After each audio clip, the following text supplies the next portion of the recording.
Madeline is chairwoman of the Victims' Rights Reform Council and the mother of a homicide victim. So we're going to hear from Madeline. Hey, Madeline. Hello, everybody. Thank you so much for coming out and braving the cold weather to stand in solidarity with the victims of violence. This is my son, Hassan, Sergeant Hassan Korea. He survived a tour in Afghanistan in 2012 to only come home in 2018 to be murdered in the streets of Harlem. Not much unlike Tony Herbert's nephew, because four people couldn't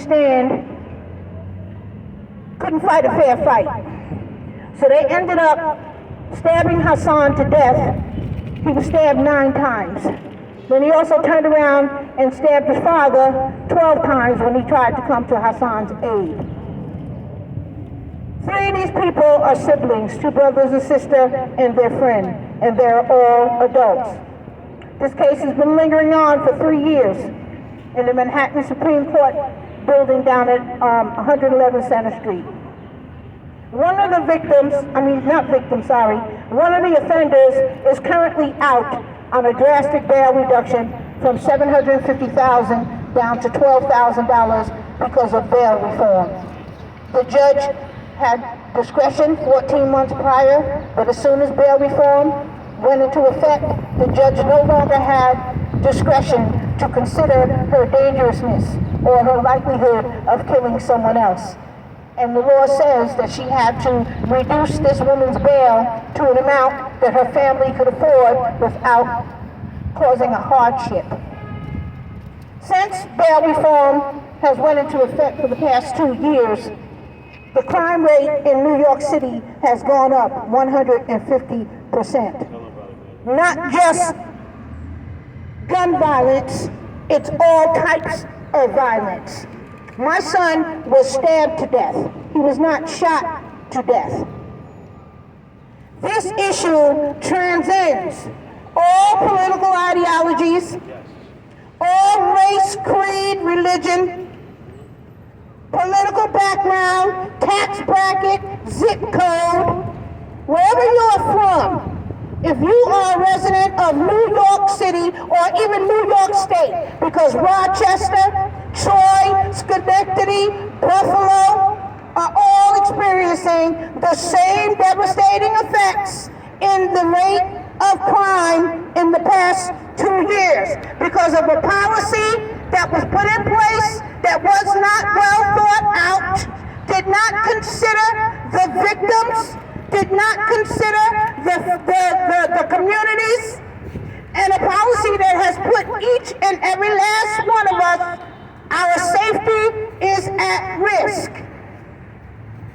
The crime has now passed south of 96th Street.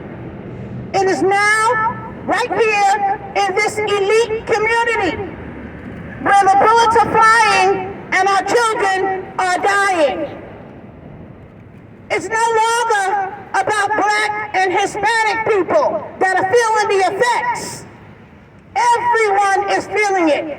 You may not be a direct victim of it, but you're feeling it in your pocket. You're feeling it because you don't feel safe. You're feeling it because you're afraid to ride the train. You're feeling it because you're afraid to allow your children to go out to the park and play. One way or another, the policy is affecting each and every last one of us.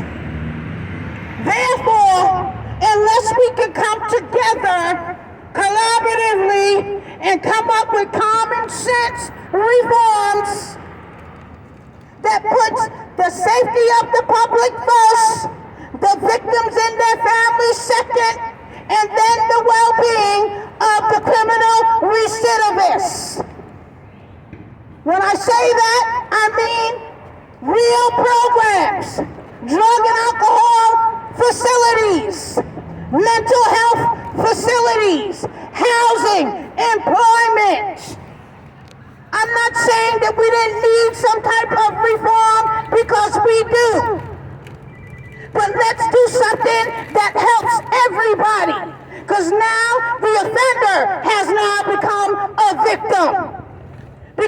being released to the street with no resources, with nothing. And just like Tony Herbert said, if a poor person or a person that doesn't have anything is out to fend for themselves, they're going to go to the people who have something, and they become a victim. Hopefully on January 5th, the Victims' Rights Reform Council is trying to organize a bus ride up to Albany the first day back in session. We're trying to fill up 2 buses of anybody who is interested, anybody who is passionate about repealing and replacing the bail reform law. I have a card. Please take my card for more information on how you can participate and support our efforts. I thank you all today again for coming, and I appreciate you hearing me out. Thank you.